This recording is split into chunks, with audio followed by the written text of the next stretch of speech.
bolandaka Lingala News Magazine et epesaka information à solo. Ne vous trompez pas d'adresse pour être bien informé. Suivez Lingala News. Babina Sali pour Lingala News, Tangama Solo, boucle, check.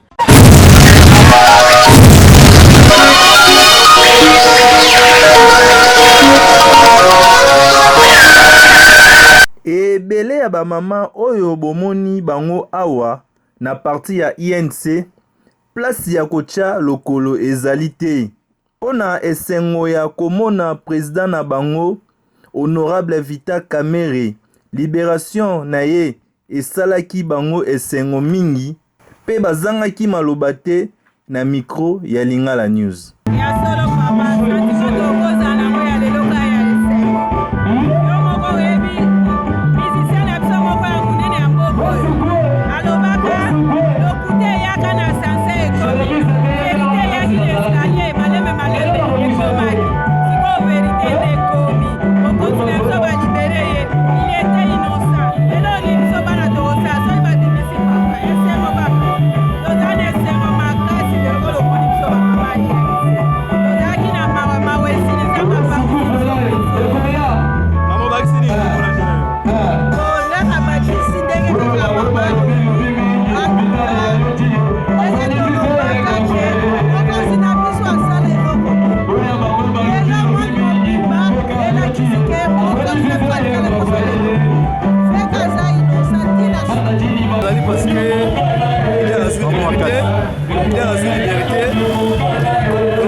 Après études minutieuses, le dossier était vide.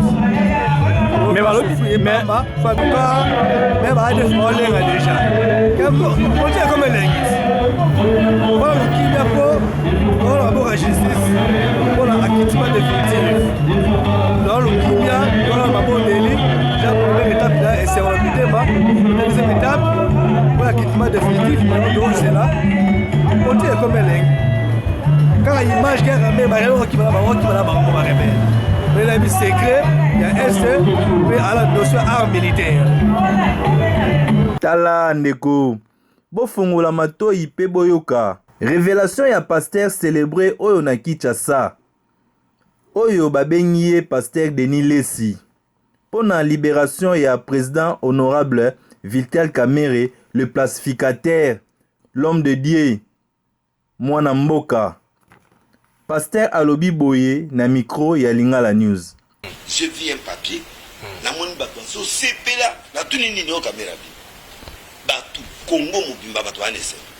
Tala président Fati Kisekedi Fati Beton umela na yo po ozakaka président ya ba Congolais nyonso na 2023 awa ba mama nyonso ya INC balobi na 2023 bazali sima na yo.